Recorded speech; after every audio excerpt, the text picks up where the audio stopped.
On parle de quoi maintenant? Les Banshees, c'est ça? Oui, alors d'ailleurs les Banshees, tout à l'heure on parlait box-office, les Banshees est un film qui marche très bien. C'était un petit peu étonnant pour ce film, qui est quand même d'un abord pas si évident que ça. Alors où sommes-nous avec ces Banshees? Banshees, ce sont des sorcières. Les Banshees d'Inisherin. D'Inisherin. C'est le nom de l'île, en fait. Oui, mais d'une île qui n'existe pas d'ailleurs. Une île complètement inventée. Là, donc, on est dans les années 20. On entend que la guerre civile en Irlande gronde au loin. On entend de temps en temps des bruits de canons et on voit quelques explosions au loin. Alors qu'ils sont amis là depuis des lustres. On a non, c'est même pas un matin, c'est plutôt à l'heure d'aller au pub. Alors je sais pas si on y va dès le matin. Oh, ils y vont tout le temps. Là, on a Padraig. Là, je le prononce... Patrick, ouais. Ouais, mais c'est Padraig. Enfin, en tout cas, les sous-titres nous disent Padraig. Vient rejoindre, comme tous les jours, son ami, le violoniste Colm. Et là, ce jour-là, Colm il desserre pas les dents, rien, aucune parole. Donc le Padraig essaye un peu de comprendre pourquoi son pote de toujours ne veut plus le voir, mais surtout ne plus l'entendre, ne plus échanger avec lui. Il se pose des questions. Qu'est-ce que j'ai bien pu faire pour que ce Colm ne veuille plus de moi, quoi? C'est un peu comme dans un couple, quand il y en a un qui veut plus de l'autre et que l'autre veut toujours de l'un et qui comprend pas forcément. Et la réponse de Colm, de son soudain mutisme, bon, je vais pas déflorer le film. Vous comprendrez pourquoi, à partir de ce moment-là, Colm ne souhaite plus parler à Padraig. Bon, je sais, Hervé, toi que tu n'as pas particulièrement apprécié ce film, mais j'espère que tu n'en diras pas plus que moi sur le déroulé du film. Non, je dirais un peu de mal. Oui, tu diras certainement du mal, mais sans pour autant gâcher le plaisir de ceux qui, nombreux, je le répète, ont aimé ce film. Alors, en dehors de ces deux personnages, on a des seconds plans assez intéressants, surtout que j'aime beaucoup, c'est l'idiot du village, qui est quand même, il est pas mal dans le rôle d'idiot. Et puis on a une banshee, une sorcière, sorte d'ange de la mort, qui est là pour annoncer les bonnes nouvelles, enfin les mauvaises plutôt. Alors tout à l'heure tu l'as dit, l'île n'existe pas. Par contre, ce qui est sûr qui existe, c'est la guerre civile que l'on entend par ces bruits sourds, qui vient elle, du continent, enfin de la grande île. Cette guerre civile, c'est ce moment où on a normalement ce qui fait l'unité d'un peuple qui part en morceaux, et donc en réduction sur cette petite île, on a cette unité qui explose entre deux hommes qui, les jours précédents, étaient comme cul et chemise, et un peu comme les 5 doigts de la main.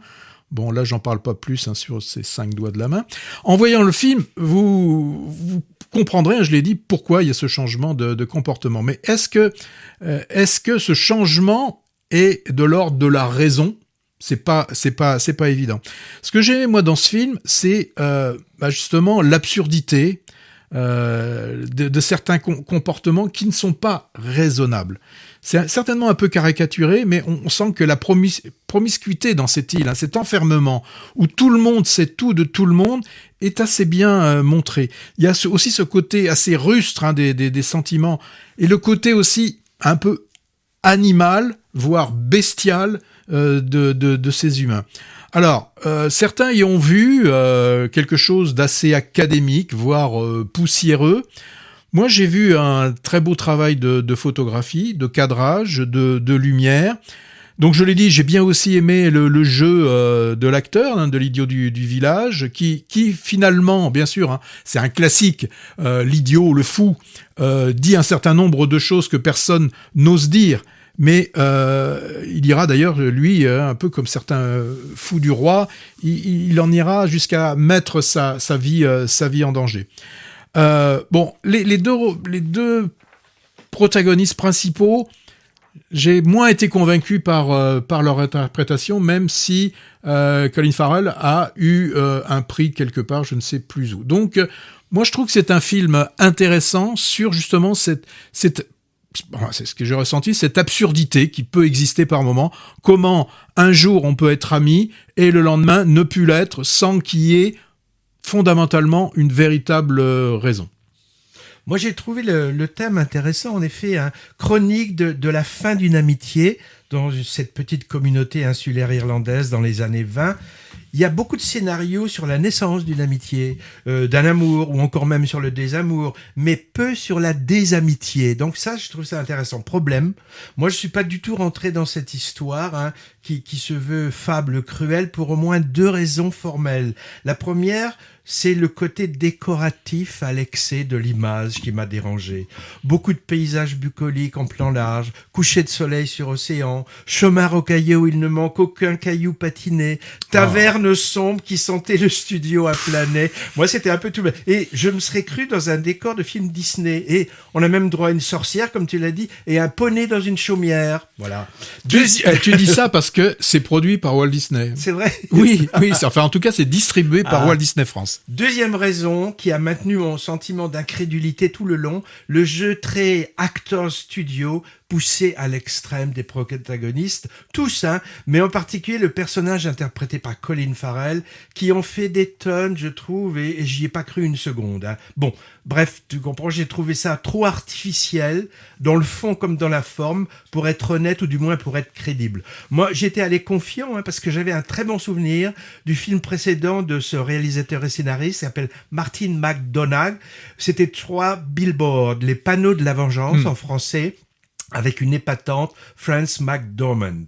Alors, pour moi, c'est un peu un fait étrange. Hein. Il a eu déjà plein de prix au Golden Globe américain. C'est une récompense avant les Oscars. Et je pense qu'il est nominé pour les Oscars. Alors, ce qui m'a quand même assez étonné, parce que j'ai vu les résultats des Globes, là, c'est dans la catégorie comédie musicale ou comédie. Alors là, il est classé là-dedans. Oui. Et Colin Farrell a eu aussi le prix d'interprétation dans une comédie. Bon, ils comprennent rien. Ils sont bizarres quand même. Hein.